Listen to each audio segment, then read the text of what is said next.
ஆண்டவரே, எங்களை தாழ்த்துகிறோம். உடைய பிரசனம் எங்கள் மத்தியில் இருப்பதற்காக நன்றி செலுத்துகிறோம். ஆண்டவரே, எங்களை நீர் ஆட்கொள்ளும்படியாக தம்முடைய வார்த்தைகளினாலே எங்களை நிரப்பும்படியாக நாங்கள் நினைந்து மன்றாடுகிறோம். ஆண்டவரே, இங்கே அமர்ந்திருக்கிற எங்கள் அனைவருடைய எதிர்த்து சிந்தனைகளையும் அடியேனுடைய நாவையும் ஆண்டவரே நீர் ஆளுகை செய்யும்படியாக ஜெபிக்கிறோம். ஆண்டவரே, நாங்கள் உம்மை பார்க்கட்டும், உடைய சத்தம் கேட்க எங்களுக்கு உதவி செய்யும்படியாக ஜெபிக்கிறோம். இயேசு கிறிஸ்துவின் நாமத்தில் வேண்டுகிறோம் நல்ல பிதாவே, ஆமென். அன்புக்குரியவர்களே, மீண்டும் ஒரு விஷயம் அன்போடு வாழ்த்தி வரவேற்பதில் மிக மகிழ்ச்சி அடைகிறேன். ஆண்டவர் உங்களை ஆசீர்வதிப்பாராக. இந்த நாட்கள் நமக்கு நிறைய சிறப்பு மிகுந்த அல்லது கடைபிடிக்க வேண்டிய நாட்கள் அதிகமாக இருக்கிறது. நேற்றைய தினம் அக்டோபர் 31 நம்மள எத்தனை பேர் நம்முடைய ஆலய வாட்ஸ்அப் குரூப்ல இந்த திருச்சபையின் சீர்திருத்தம் எப்படி துவங்கப்பட்டது என்பதை குறித்து ஒரு சின்ன வரலாற்று குறிப்பை நான் நேற்று மாலையிலே அதை வெளியிட்டேன். எத்தனை பேர் பார்த்தீர்கள் என்று சொல்லி தெரியாது. நேற்றைய தினம் 31/10/1517 திருச்சபையிலே ஒரு மிகப்பெரிய சீர்திருத்தத்தை ஆண்டவர் அவருடைய அடியார் மார்ட்டின் லூத்தரின் வழியாக நம்முடைய உலகத்திலே கொண்டு வந்தார், திருச்சபைகளிலே கொண்டு வந்தார்.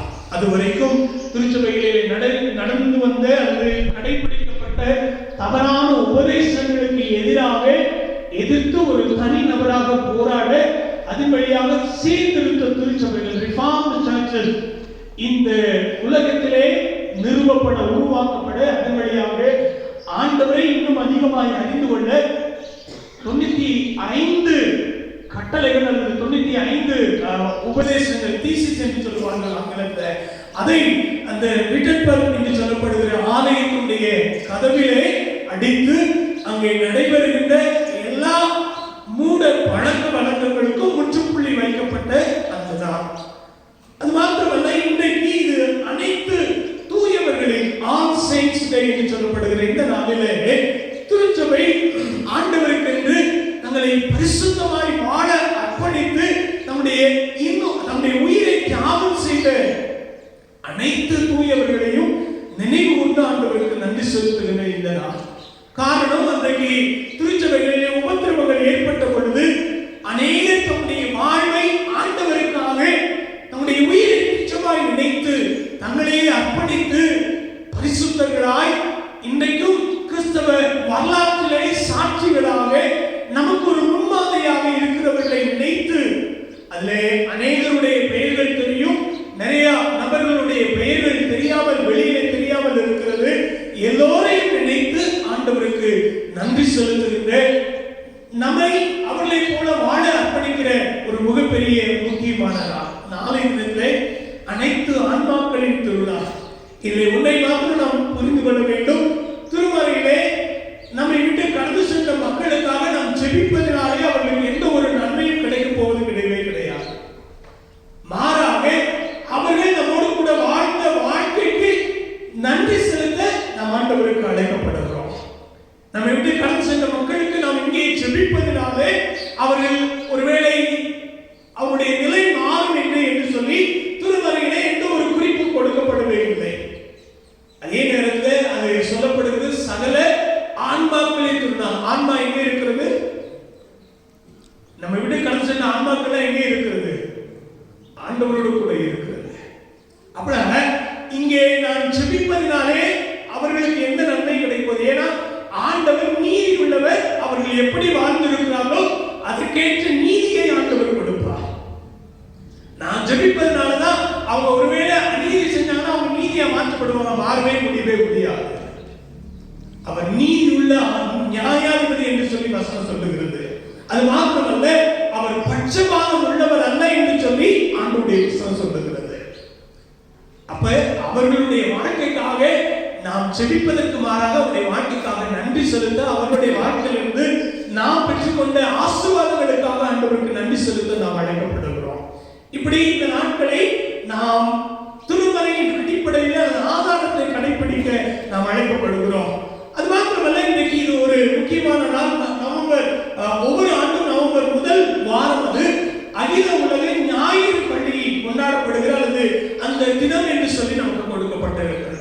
இன்றைக்கு நம்முடைய பிள்ளைகள் ஆண்டவரை பற்றிய அறிவிலே வளர்க்கப்படுவதற்கு ஞாயிறு பள்ளியை ஆண்டவர் ஒரு உறுதுணையாக, ஒரு மிகப்பெரிய கருவியாக வைத்திருக்கிறார். அப்ப இந்த ஞாயிறு பள்ளி எதற்காக உருவாக்கப்பட்டது? நாம் இங்கே கற்றுக் கொடுக்கிற அநேக காரியங்கள் நம்முடைய சிறு பிள்ளைகளுக்கு தெரியாததோ அல்லது புரியாத சூழ்நிலையில இருக்கலாம். அந்த நிலை மாற சிறு பிள்ளைகளுக்கு ஆண்டவருடைய வார்த்தையை அவர்கள் நிலைக்கு கொண்டு செல்வதற்காக இந்த ஞாயிறு பள்ளி தொடங்கப்பட்டது. இந்த ஞாயிறு பள்ளி நாளையும் நாம் அனுசரிக்க அழைக்கப்படுகிறோம். இந்த நாளிலே நாம் நமக்கு கொடுக்கப்பட்டிருக்கிற தலைப்பு பற்றுறுதியிலே வளர்த்தல் என்று சொல்லி கொடுக்கப்பட்டிருக்கிறது. அதாவது பற்றுறுதினா பல நேரங்களில் நமக்கு தெரியவே தெரியாது. விசுவாசம் என்று சொல்லப்படுகிற வார்த்தைக்கான தமிழ் வார்த்தை தான் பற்றுறுதி. ஆங்கிலத்தில் நர்ச்சரிங் இன் ஃபெய்த் என்று சொல்லி நமக்கு கொடுக்கப்பட்டிருக்கிறது. நம்முடைய விசுவாச வாழ்க்கையில நாம் எப்படி இருக்கிறோம் அல்லது எந்த அளவில் இருக்கிறோம், எந்த அளவிற்கு வளர்ந்திருக்கிறோம் என்பதை நாம் சிந்தித்து பார்க்க அழைக்கப்படுகிறோம். நமக்கு வெளி மக்களினாலே அது நமக்கு வைக்கப்பட்டிருக்கிற ஒரு பெயர் என்று சொன்னால் நாம் விசுவாசிகள். ஒருவேளை உலக பிரகாரமான கல்வி அடிப்படையிலே பார்த்தோமானால் இன்றைக்கு நான் விசுவாசத்துல எந்த வகுப்பில எந்த படிநிலைகளில இருக்கிறேன் என்பதை சிந்தித்து பார்க்க அழைக்கப்படுகிறோம். ஆண்டவரை அறிந்து வைத்திருக்கிறேன், ஆண்டவருக்குள்ளே வந்திருக்கிறேன், ஆண்டவர் என்னை ரட்சித்திருக்கிறார்.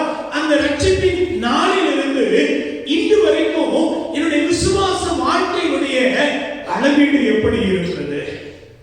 நான் எங்கே வளர்ந்திருக்கிறேன்? அது என்னுடைய வாழ்க்கையில இந்த அளவீடுகளில மேடு பள்ளமாக இருக்கிறதா, சீரான நிலையில இருக்கிறேனா அல்லது மேல் நோக்கி சென்று கொண்டிருக்கிறேனா என்பதை நாம் சிந்தித்து பார்க்க அழைக்கப்படுகிறோம். திருமறையிலே விசுவாசத்தின் மேன்மைகளை குறித்து அநேக இடங்களிலே சொல்லப்பட்டிருக்கிறது. ஏன் விசுவாசத்துக்கு என்று ஒரு அதிகாரம் திருமறையிலே தனியாக ஒதுக்கப்பட்டு வைத்திருக்கிறது. ஆண்டவர் நம்முடைய விசுவாசத்துடைய மேன்மைகளை உணர்ந்து நம் வாழ ஆண்டவர் நம்மை அழைக்கிறார். ஆண்டவர் இந்த உலகத்தை வாழ்ந்த பொழுது தம்முடைய சீடர்களிடத்திலே காணப்பட்ட அவிசுவாசத்தை பல நேரங்களிலே கடிந்து கொள்கிறார். அப்படி அவர்களை கடிந்து கொள்வதற்கு ஆண்டவர் பயன்படுத்திய வார்த்தை அற்ப விசுவாசியே. இந்த அற்ப விசுவாசி என்று சொல்லுகின்ற வார்த்தை நான்கு நற்செய்தி நூல்களிலும் 4 இடங்களிலே வருகின்றது. முதலாவது பார்த்தீங்கன்னா மத்தேயு 6ஆம் அதிகாரம் 30ஆவது வசனத்துல அங்கே சரீர பிரகாரமான தேவைக்கு ஒரு அற்ப விசுவாசி கவலைப்படுவார் என்று சொல்லி சொல்லப்பட்டிருக்கிறது. ஆண்டவரை முழுமையாய் நம்புகின்ற நாம் அல்லது ஆண்டவரை விசுவாசிக்கின்ற நாம் எல்லா தேவைகளையும் என் ஆண்டவர் பார்த்துக் கொள்வார், அவர் யெகோவா ஈரேவாக இருக்கிறார், அவர் எல்லாவற்றையும் பார்த்துக் கொள்வார் என்று சொல்வோமானால் இந்த அற்ப விசுவாசம் நம்மிடமிருந்து எடுத்துக்கொள்ளப்படும். இரண்டாவது பார்த்தீர்கள் சொன்னால் மத்தேயு 8ஆம் அதிகாரம் 26ஆவது வசனத்தை ஆண்டவர் இயேசுவும் சீடர்களும் அங்கே கலிலேயா கடலிலே பயணம் செல்லுகிறார்கள். அந்த பயணத்திலே காற்றையும் அங்கே என்ன செய்கிறது, காற்று வீசுகிறது, கடல் கொந்தளிக்கிறது. இந்த சூழ்நிலையிலே சீடர்கள் தம்முடைய உயிர் போய்விடுமோ மாண்டு போய்விடுமோ என்று சொல்லி அஞ்சுகின்ற சூழ்நிலையிலே ஆண்டவர் எழுந்து நின்று அற்ப விசுவாசிகளே ஏன் பயப்படுகிறீர்கள் என்று சொல்லி நம்முடைய சீடருடைய அவிசுவாசத்தை குறித்து கடிந்து கொள்கிறார். மூன்றாவது பார்த்தீர்கள் மத்தேயு 14ஆம் அதிகாரம் 31ஆவது வசனத்தை ஆண்டவர் இயேசு அங்கே கடலின் மேலே நடந்து வருகிறார். அதை பார்க்கிற பேதுரு நானும் நடந்து வர வேண்டும் என்று சொல்லி ஆண்டவரை கேட்கிறார். ஆண்டவர் நீ நடந்து வா என்று சொல்லும் பொழுது பேதுரு ஆண்டவரை நோக்கி நடந்து செல்லுகிறார். அவருடைய ஆரம்பம் நன்றாக அமைந்திருக்கிறது. கொஞ்ச நேரம் போன உடனே ஆண்டவர் மீது வைத்த பார்வையை சுற்றி இருக்கிற சூழ்நிலைகளை பார்க்கும் பொழுது அவர் தண்ணீரிலே மூழ்கின்ற ஒரு அபாயம் ஏற்படுகிறது. உடனே அங்கே ஆண்டவரை நோக்கி கேட்கும் பொழுது ஆண்டவர் சொன்ன ஒரு வார்த்தை அற்ப விசுவாசி என்று சொல்லுகிறார். நான்காவது பார்த்தீர்கள் சொன்ன மத்தேயு 16ஆம் அதிகாரம் 8ஆவது வசனத்துல அங்கே சீடர்கள் ஆண்டவர் இயேசு சொன்ன கருத்தை புரிந்து கொள்ளாமல் தங்களுக்குள்ளே விவாதங்களை செய்து கொண்ட சூழ்நிலையிலே அற்ப விசுவாசியே என்று சொல்லி சீடர்களை கடிந்து கொள்கிறார். அன்புக்குரியவர்களே, இன்றைக்கு நம்முடைய வாழ்வின் அனுபவங்களிலே ஆண்டவர் நம்முடைய விசுவாசத்தை குறித்து விசுவாசத்தை வளர வேண்டும், அல்லது இன்னும் என்னுடைய அற்ப விசுவாசம் அல்லது அவிசுவாசம் என்னை விட்டு அகல வேண்டும் என்கிற சூழ்நிலை நமக்குள்ளே இருக்கிறதா என்று சற்று சிந்தித்து பாருங்கள். இந்த நாளிலே நாம் நம்முடைய பற்றுறுதியிலே வளரவும் நம்முடைய பிள்ளைகளை வளர்க்கவும் அழைக்கப்படுகிறோம். அப்ப அதற்கு திருமறை தருகின்ற ஆலோசனை என்ன என்பதை குறித்து இன்னைக்கு நமக்கு கொடுக்கப்பட்டிருக்கிற ஒரு 3 ஆலோசனைகளை நாம் சிந்தித்து அதன்படியாக வாழ ஆண்டவர் நமக்கு பலன் தருவாராக. முதலாவது நாம் படிக்க கேட்ட முதல் வேத பாடம் நீதிமொழிகள் 23ஆம் அதிகாரம் 15வது வசனத்திலிருந்து 26ஆம் வசனம் வரைக்குள்ள பகுதியை கூட திருப்பி வைத்துக் கொள்ளுங்கள். நீதிமொழிகள் 23ஆம் அதிகாரம் 15 முதல் 26வது வசனம் வரைக்கும். இந்த பகுதிக்கு நான் கொடுத்திருக்கிற தலைப்பு nurturing in God's knowledge என்று சொல்லி கொடுத்திருக்கிறேன். இறை அறிவில் வளர்த்தல், nurturing in God's knowledge. அன்புக்குரியவர்களே, நம்முடைய தலையாய கடமை கிறிஸ்தவ வாழ்க்கையில தலையாய கடமை என்னன்னு சொன்னால் ஆண்டவர் நமக்கு கொடுத்திருக்கிற பிள்ளைகளை அவர்களுக்காக வளர்க்க வேண்டும், அவருக்காக வளர்க்க வேண்டும். அதுதான் ஒவ்வொருவருடைய கடமை. இதுல ஆண்டவர் மிகவும் கரிசனையாய் கவனமாய் இருக்கிறார். ஆண்டவர் இஸ்ரவேல் மக்களை வனாந்தரத்தில் வழிநடத்தி கொண்டு வந்து கானானிலே குடியமர்த்துவதற்கு முன்னதாக அவர்களுக்கு கொடுத்த கட்டளைகளிலே ஒரு மிகப்பெரிய முக்கியமான கட்டளை உபாகமம் 6ஆம் அதிகாரம் 6வது வசனம் 7வது வசனம் சொல்லுகிறது, உன் பிள்ளைகளுக்கு ஆண்டவரை பற்றி அறிவிக்க வேண்டும். ஆண்டவர் கடந்த கால வாழ்க்கையில உன்னுடைய வாழ்க்கையில எப்படி ஆண்டவராக இருந்தார் என்பதை நீ உன் பிள்ளைகளுக்கு கற்றுக் கொடுக்க வேண்டும். உன்னுடைய வீட்டில் உட்காரும் பொழுது, படுத்திருக்கும் பொழுது, எழுந்திருக்கும் பொழுதும் உன் பிள்ளைகளோடு தியானிக்க வேண்டும், பேச வேண்டும் என்று சொல்லி அங்கே ஆண்டவர் இஸ்ரவேல் மக்களுக்கு கட்டளை கொடுக்கிறார். அப்ப இந்த கட்டளையை அநேக குறிப்பாக இஸ்ரவேல் மக்கள் பயன்படுத்தினார்கள், அல்லது அதை கை கொண்டார்கள். அதற்கு நல்ல உதாரணம் வேண்டுமானால் ஆண்டவர் ஒரு தம்பதிக்கு ஒரு குழந்தையை கொடுக்க நினைக்கின்ற பொழுது அந்த தம்பதியினுடைய வேண்டுதல் எப்படி இருந்துச்சு தெரியுமா? நான் உங்களுக்கு அந்த வசனத்தை சுட்டிக்காட்ட விரும்புகிறேன்.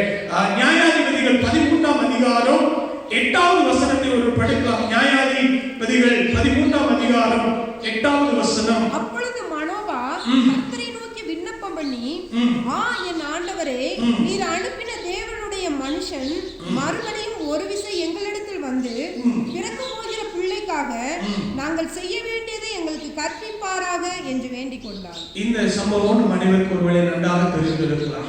மனோவா தம்பதியினருக்கு குழந்தை இல்லாத ஒரு சூழ்நிலையில ஒரு நாள் ஆண்டவர் திடீரென்று தரிசனமாகி மனோவாவுடைய துணைவியாருக்கு தரிசனமாகி நீ ஒரு குழந்தையை பெறுவாய் என்று சொல்லி சொல்லுகிறார். உடனே இந்த சம்பவத்தை மனோவாவுடைய மனைவி அல்லது துணைவியார் மனோவாவிடம் அறிவிக்கும் பொழுது மனோவாவுடைய ஜெபம் இங்கே சொல்லப்பட்டிருக்கிறது. அவர் சொல்லுகிற ஒரு காரியம் என்னன்னா, நீ கொடுக்கிற பிள்ளையை நாம் எப்படி என்ன செய்ய வேண்டும் என்பதை எங்களுக்கு கற்பிக்க வேண்டும் என்று சொல்லி மன்றாடுகிறார். அது மாத்திரமல்ல, இதே அதிகாரம் 13வது வசனத்தை படியுங்களே. 12வது வசனம். அப்பொழுது மனோவா நீ சொன்ன காரியம் நிறைவேறும் போது அந்த பிள்ளையை எப்படி வளர்க்க வேண்டும், அதை எப்படி நடத்த வேண்டும் என்று கேட்டார். அன்புக்குரியவர்களே, நம்முடைய மன்றாட்டு எப்படி இருக்கிறது? நம்முடைய பிள்ளைகளுக்காக இங்கே மனோவா சொல்லுகிறார், அந்த பிள்ளையை நாங்கள் எப்படி வளர்க்க வேண்டும். இன்றைக்கு ஆண்டவர் நமக்கு கொடுத்திருக்கிற பொறுப்புகளிலே, குடும்ப பொறுப்புகளிலே, நான் எனக்கு ஆண்டவர் கொடுத்த பிள்ளைகளை நான் எப்படி வளர்க்க வேண்டும் என்று சொல்லி அனுதினமும் ஆண்டவரிடம் ஆலோசனைகளை கேட்கிறோமா, அல்லது அவருடைய வழிநடத்தல்களை நாம் பெற்றுக் கொள்கிறோமா என்பதை சற்று சிந்தித்து பார்ப்போம். இங்கே மனோவா ஒரு மிகப்பெரிய ஒரு பாடத்தை நமக்கு கற்றுக் கொடுக்கிறார். என்ன? ஆண்டவர் கொடுக்கிற பிள்ளையை அவருடைய விருப்பப்படியாக வளர்க்க வேண்டும். இன்றைக்கு பல நேரங்களிலே நம்முடைய வாழ்க்கையில் இருக்கிற ஒரு சூழ்நிலை அல்லது ஒரு நிகழ்வு என்னன்னா, நம்முடைய விருப்பத்தை நம்முடைய பிள்ளைகள் மேல திணிப்போம். அதற்கு மாறாக ஆண்டவர் என்னுடைய பிள்ளைக்கு என்ன சித்தம் வைத்திருக்கிறார் என்பதை நாம் உணர்ந்து நம்முடைய பிள்ளைகளை ஆண்டவருடைய சித்தத்துக்கு நேராக வழிநடத்த இங்கே மனோவா தம்பதியினர் நமக்கு ஒரு மிகப்பெரிய அறிவுவதாக இருக்கிறார்கள். பின்னாடி சிம்சனுடைய வாழ்க்கையில் என்ன நடந்துச்சு என்று சொல்லி தெரியும். ஆனால் அது அல்ல. ஆனால் இங்கே பெற்றோர் செய்ய வேண்டிய கடமைகளை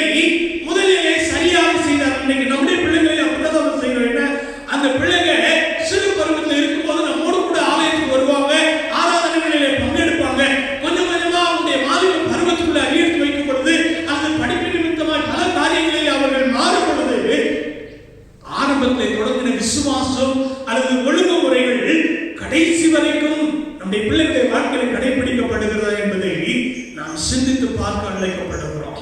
அன்புக்குரியவர்களே, இங்கே ஆண்டவரை அறிகின்ற அறிவிலே வளர்ப்பதற்கு 3 காரியங்கள் இந்த பகுதியிலே சொல்லப்படுகிறது. முதலாவது பார்த்தீங்கன்னா, ஆண்டவரை அறியணும்னா நமக்கும் நம்முடைய பிள்ளைகளுடைய வாழ்க்கையில் இருக்க வேண்டிய முதல் காரியம் 17ஆம் வசனத்தை ஒரு படிக்கலாமே.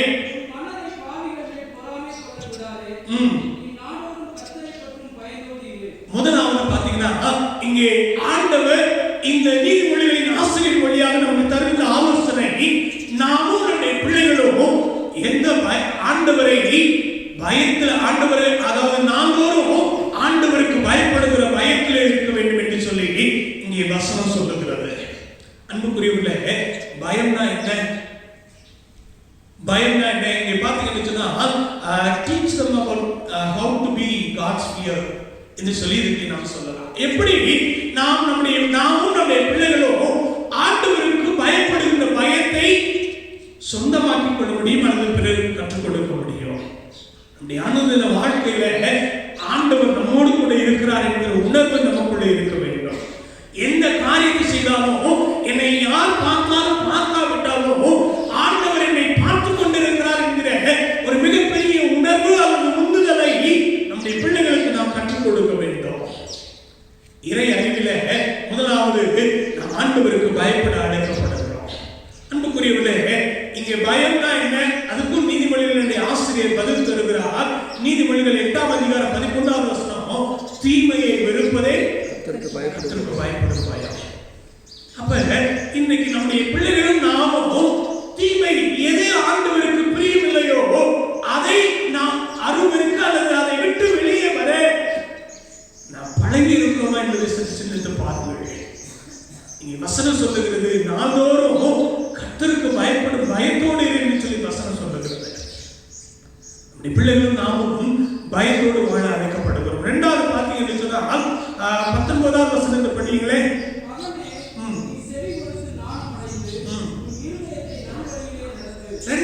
முதலாவது பிள்ளைகள் பயத்தோடு, ஆண்டவருக்கு பயப்படும் பயத்தோடு வளர்க்க வேண்டும். 2வது அவர்களை ஆண்டவருடைய வழியிலே நடத்த வேண்டும் அல்லது சரியான வழியிலே நடத்த வேண்டும். train them to walk right way or right path என்று சொல்லி இதுக்கு சொல்லலாம். நம்முடைய பிள்ளைகளை வசனம் சொல்லுகிறது, பிள்ளையானவனை நடத்த வேண்டிய வழியிலே நடத்து, அப்பொழுது அவன் அதை முதிர் வயதிலும் விடாதிருப்பான் என்று சொல்லி சொல்லப்பட்டிருக்கிறது. அப்ப இன்னைக்கு நமக்கு கொடுக்கப்பட்ட பொறுப்புகளிலே நான் என்னுடைய பிள்ளையை சரியான வழியிலே அல்லது ஆண்டவருக்கு விருப்பமான வழியிலே வழிநடத்துவதற்கு நான் அழைக்கப்படுகிறேன். மல்கியார் 2ஆம் அதிகாரம் 15ஆவது வசனத்தை ஒரு படிக்கலாமே. மல்கியார் 2ஆம் அதிகாரம் 15ஆவது வசனத்தை ஒரு படிக்கலாமே. அவர் ஒருவனை அல்லவா படைத்தார், ஆவி அவரிடத்தில் பரிபூரணமாய் இருந்தது, பின்ன ஏன் ஒருவனை படைத்தார்? தேவ பக்தியுள்ள சந்ததியை பெரும்படிதானே. ஆகையால் ஒருவனும் தன் இள வயதின் மனைவிக்கு துரோகம் பண்ணாதபடிக்கு உங்கள் ஆவியை குறித்து எச்சரிக்கையா இருங்கள். இங்கே வசனம் சொல்லுகிறது, குடும்ப வாழ்க்கை எதற்காக ஏற்படுத்தப்பட்டிருக்கிறது? தேவ பக்தியுள்ள சந்ததியை பெரும்படிக்காக. அப்படின்னா இன்னைக்கு நான் என் பிள்ளைய தேவ பக்தியுள்ள சந்ததியாக ஆண்டவர் எனக்கு கொடுத்திருக்கிற பிள்ளைகளை தேவ பக்தியுள்ள சந்ததியாக வளர்க்க வேண்டும். வளர்க்கிறோமா? நம்முடைய பிள்ளைகளை அதற்கேற்ற வழியிலே வளர்க்க அல்லது வழிநடத்த ஆண்டவர் நம்மை அழைத்திருக்கிறார். ஆண்டவருடைய வழி என்பது என்ன? ஆண்டவருடைய வழியை குறித்து அநேக காரியங்கள் சொல்லப்பட்டிருக்கிறது. ஆண்டவருடைய வழி உத்தமமானது, அவர் சாந்த குணம் உள்ளவர்களுக்கு தம்முடைய வழியை அறிவிக்கிறார், தெரிவிக்கிறார் என்று சொல்லி சொல்லப்பட்டிருக்கிறது. சங்கீதம் 32ஆம் சங்கீதம் 8ஆவது வசனத்துல, நான் உனக்கு போதித்து நீ நடக்க வேண்டிய வழியை உனக்கு காட்டுவேன் என்று சொல்லி, இதையெல்லாம் நம்முடைய பிள்ளைகள் கற்றுக்கொள்வதற்கு அவங்களை எந்த வழியிலே நடத்துகிறோம்? இறை அறிவிலை வளர்ப்பதற்கு நம்முடைய பிள்ளைகளை நாம் ஊக்குவிக்கிறோமா என்பதை சற்று சிந்தித்து பாருங்கள். 3வது பார்த்தீங்கன்னா, இந்த 2 காரியங்கள் நம்முடைய வாழ்க்கையில் இருக்குமானால், முதலாவது கர்த்தருக்கு பயப்படுகின்ற பயம். கர்த்தருடைய வழியிலே வழி நடத்தப்படும் பொழுது அவருடைய வாழ்க்கையில் என்ன நடக்கும்? 3வது அவர்கள் மகிழ பண்ணுவார்கள். Make them to be happy others. யார் யார? முதலாவது இங்கே வசனம் சொல்லுகிறது, 15ஆவது வசனம் 16ஆவது வசனமோ, யார் ஞானம் உள்ளவர்களாய் உண்மை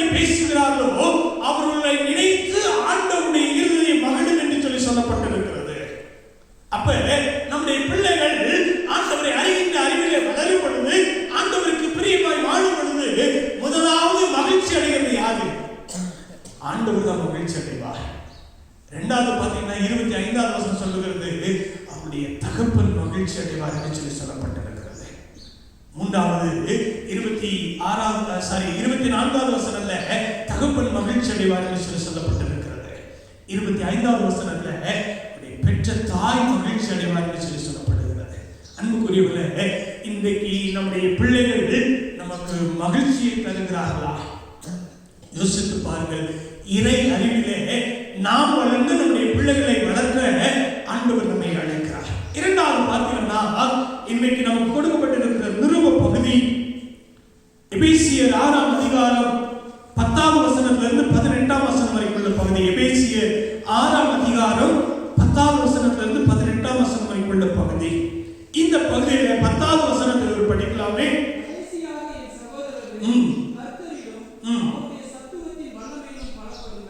இங்கே பார்த்தீங்கன்னு சொன்னால் இந்த பகுதிக்கு நாம் தலைப்பு கொடுக்கிறோமானால் இறை ஆற்றலிலே வளர்த்தல். முதலாவது இறை அறிவிலே வளர்த்தல், இரண்டாவது இறை ஆற்றலிலே வளர்த்தல், நர்ச்சரிங் இன் காட்ஸ் ஸ்ட்ரெங்த்.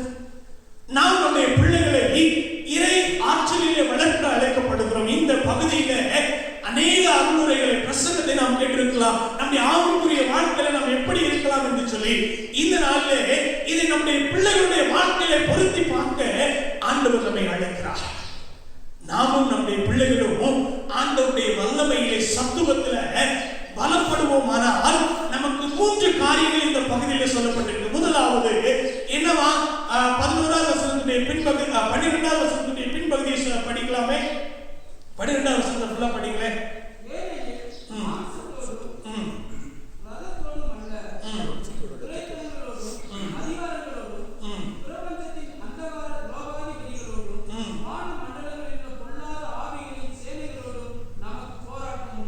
முதலாவது நம்முடைய பிள்ளைகளும் நாமும் ஆண்டவருடைய சத்துவத்தில் அந்த வல்லமையில பலப்படணும். எதற்கு தெரியுமா? போராட்டத்தை எதிர்கொள்ள. to be face struggles. நம்முடைய வாழ்க்கையில அநேக போராட்டங்கள் உண்டு. இங்கே அப்போஸ்தலனாகிய பவுல் பல காரியங்கள் சொல்லுகிறார். மனித வாழ்க்கையில, அதாவது குறிப்பாக கிறிஸ்தவ வாழ்க்கையில சரீர பிரகாரமான போராட்டம் ஒரு பக்கம் இருந்தாலும் ஆவிக்குரிய போராட்டம் நமக்கு ஒரு மிகப்பெரிய போராட்டம் இருக்கிறது.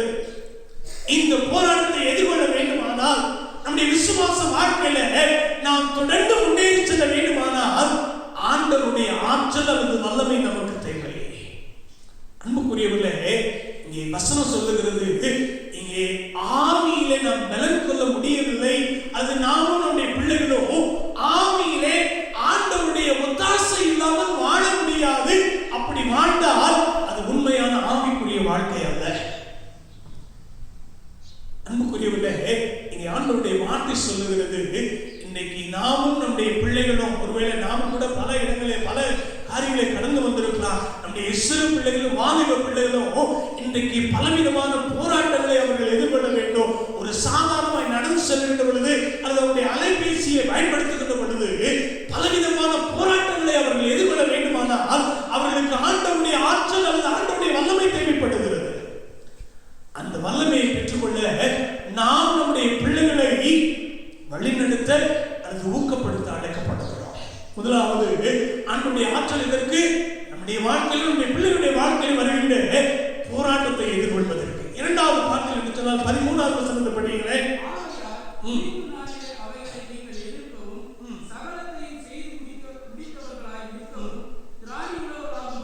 போதும். இங்கே பார்த்தீங்கன்னா இரண்டாவது ஒரு காரியம் சொல்லப்பட்டிருக்கிறது. நாம் சரியாய் நிலை நிற்க, to be stand firm என்று சொல்லி சொல்லப்பட்டிருக்கிறது. அப்படின்னா ஆண்டவர் நமக்கு கொடுக்கப்பட்ட பொறுப்புகளிலே நாம் சரியாய் எல்லாவற்றையும் செய்து முடித்து அவருக்காக நிலை நிற்க, ஆண்டவருக்காக நிலை நிற்கணுமானால் நம்முடைய சுய பலத்தினாலே முடியவே முடியாது. நம்முடைய சொந்த ஆற்றலினாலே முடியவே முடியாது. மாறாக அவருடைய ஒத்தாசை இல்லைன்னா ஒன்றும் செய்ய முடியாது. அதனால ஆண்டவர் மிக தெளிவாக சொல்லிட்டார். யோவான் 15:4 வசனத்துல, என்னை இல்லாமல் உங்களாலே ஒன்றும் செய்யக்கூடாது. அப்ப இந்த உலகத்திலே வாழுகிற வாழ்க்கை என்பது என்னுடைய சுய முயற்சி அல்ல. மாறாக நான் ஆண்டவரோடு இணைந்து ஓடுவது கிறிஸ்தவ விசுவாசம். அதுதான் அந்த விசுவாச வாழ்க்கையில நான் ஆண்டவரை விட்டு தூரம்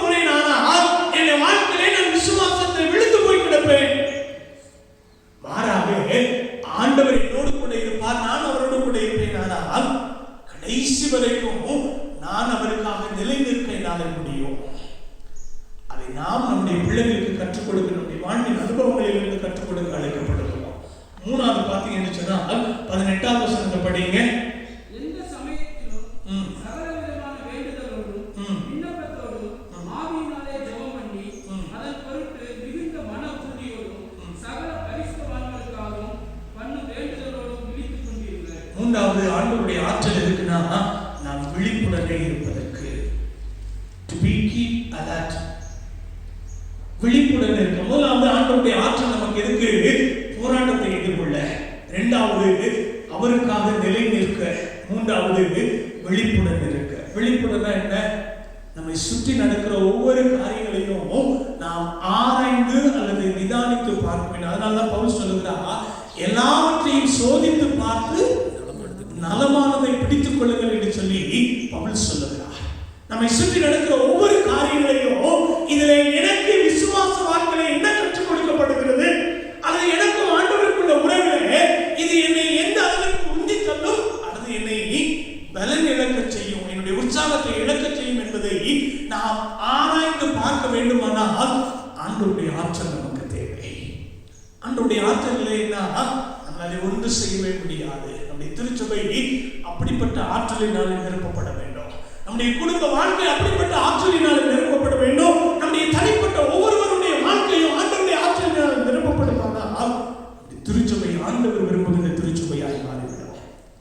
இதிலே போராட்டத்தை எதிர்கொள்ள நாம் திருச்சபையாய் போராட வேண்டிய காரியங்கள் அதிகமாக இருக்கிறது. நம்முடைய தனிப்பட்ட வாழ்க்கையில நாம் ஆண்டவருக்காக நிலை நிற்க, நம்முடைய திருச்சபை வாழ்க்கையில நிலை நிற்க ஆண்டவருடைய ஆற்றல் தேவைப்படுகிறது. நாம் திருச்சபையா விழிப்புடன் இருக்க ஆண்டவருடைய ஆற்றல் தேவைப்படுகிறது. முதலாவது இறை அறிவிலே வளர்க்க அழைக்கப்படுகிறோம். இரண்டாவது இறை ஆற்றலிலே வளர்க்கப்பட அழைக்கப்படுகிறோம். மூன்றாவது பார்த்தீங்கன்னா இன்னைக்கு நான் படிக்கின்ற மத்தேயு 18ஆம் அதிகாரம் 1ஆம் வசனத்திலிருந்து 6ஆம் வசனம் வரைக்குள்ள பகுதி. இந்த பகுதிக்கு நான் கொடுத்திருக்கிற தலைப்பு இறை ஆளுமையில் வளர்த்தல். Nurturing in God's personality or characters. ஆண்டவருடைய குணாதிசயங்களிலே அல்லது ஆளுமையிலே நாமும் நம்முடைய பிள்ளைகளும் வளர்க்கப்பட ஆண்டவர் நம்மை அழைக்கிறார். இந்த நிகழ்வு நம் அனைவருக்கும் நன்றாக தெரியும். ஆண்டவர் இயேசுவுடைய சீடர்களுக்குள்ளே ஒரு மிகப்பெரிய வாக்குவாதம் அல்லது விவாதம் நடைபெற்றுக் கொண்டிருக்கிறது, யார் பெரியவர் என்று சொல்லி. அப்ப இந்த சூழ்நிலையிலே சீடர்கள் எதிர்பார்க்காத நிகழ்வுகளை ஆண்டவர் அவர்களுக்கு கற்றுக் கொடுக்கிறார். அதுதான் இறையரசனுடைய மதிப்பீடுகள், கிங்டம் வேல்யூஸ். இன்னைக்கு நாமும் நம்முடைய வாழ்க்கையில எதையெல்லாம் இது இப்படி நடக்க வேண்டும் என்று சொல்லி எதிர்பார்க்கிறோமோ அதற்கு மாறானது ஆண்டவர் கற்றுக் கொடுக்கிற அனுபவம். நம்முடைய வாழ்க்கையில பல அனுபவங்களை நாம் கடந்து வந்திருக்கலாம். பல அனுபவங்களை ஆண்டவர் நாம் அதன் வழியாக நடந்து வருவதற்கு ஆண்டவர் நமக்கு கிருபை பாராட்டி இருக்கிறார். இங்கே பார்க்கிறேன் சொன்னால் இறை ஆளுமை என்பது அது ஆண்டவருடைய பர்சனாலிட்டி என்பது மூன்று காரியங்கள் சொல்லப்பட்டிருக்கு. முதலாவது பார்த்தீங்கன்னு சொன்னால் 4ஆவது வசனத்தை படியுங்களே.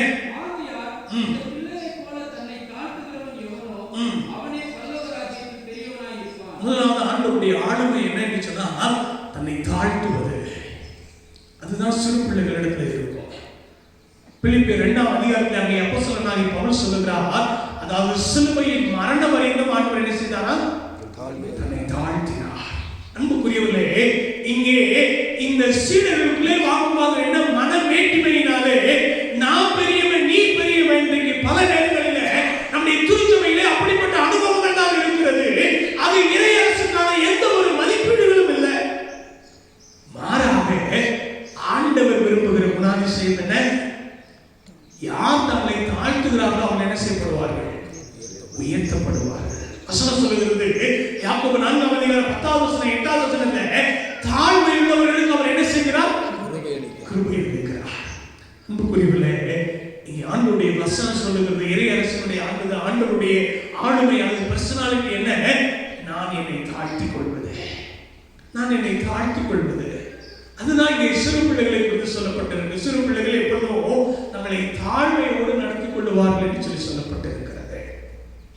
இரண்டாவது பார்த்தீங்கன்னு சொன்னால் 5ஆவது வசனத்தை படியுங்களேன்.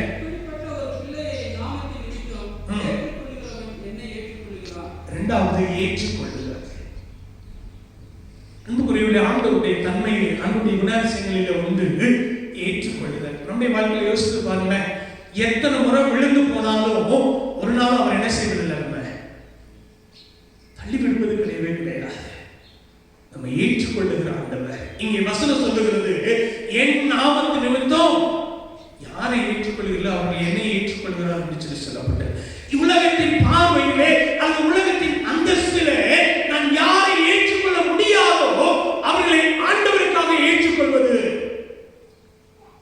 உலகத்திலே பலவிதமான பிரிவுகள் அல்லது பொருளாதாரத்தில் உள்ள ஏற்றத்தாழ்வுகள், பிரிவு நிலைகள் இருக்கிறது. இவைகள் எல்லாம் கடந்து நான் ஆண்டவருக்காக யாரை ஏற்றுக்கொள்ளுகிறேனோ அது ஆண்டவரை ஏற்றுக்கொள்வது. அதனால ஆண்டவர் மிக தெளிவாக சொன்னார். மத்தேயு 25ஆம் அதிகாரம் 35ஆம் வசனத்துல 36ஆம் வசனத்துல அங்கே ஆண்டவர் சொன்ன ஓமைகளிலே, அந்த சொன்ன ஓமையில சொன்ன ஒரு காரியம், நான் பசியா இருந்தேன், எனக்கு நீங்க என்ன செஞ்சீங்க? போஜனம் கொடுத்தீர்கள். நான் வஸ்திரம் இல்லாத இருந்தேன், எனக்கு வஸ்திரம் கொடுத்தீர்கள். நான் காவலில் இருந்தேன், என்னை பார்த்து வந்தீர்கள். அப்ப நீதிமன்றம் சொல்லுவாங்க, உண்மை எப்போ நாங்கள் என்ன செய்தோம்? பசியுள்ளவராக கண்டோம். உண்மை நாங்கள் எப்பொழுது வஸ்திரம் இல்லாதவராக கண்டோம். அப்ப இந்த சிறியரில் ஒருவருக்கு எதை செய்தீர்களோ அது எனக்கே செய்தீர்கள். அன்புக்குரியவர்களே, திருச்சபை இப்படிப்பட்ட குணாதிசயங்களை நாங்கள் சொந்தமாக்கிக் கொள்ள வேண்டும். நம்மை தாழ்த்தி பிறரை ஆண்டவருக்காக அந்த ஆண்டவருடைய பெயரிலே ஏற்றுக்கொண்டு வாழ அழைக்கப்படுகிறோம். மூணாவது பார்த்தீங்கன்னு சொன்னால் ஆண்டவருடைய வசனம் சொல்லுகிறது. 6ஆம் வசனத்தை படிங்களேன்.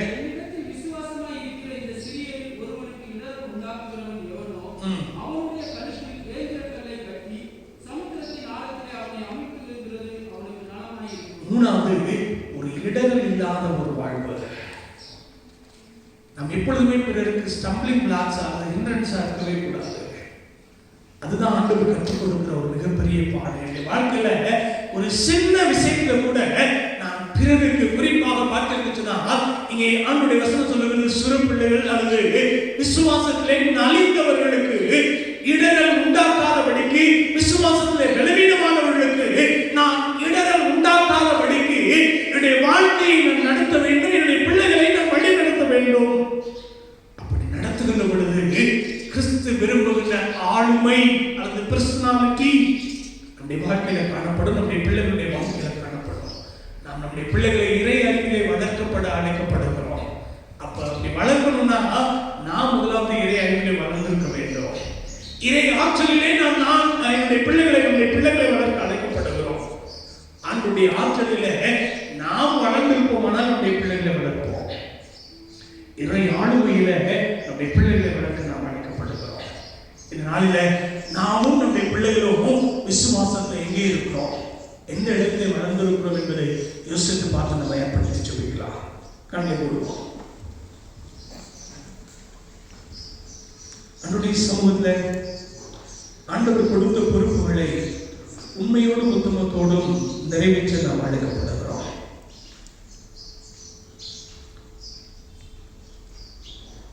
ஆண்டவரே,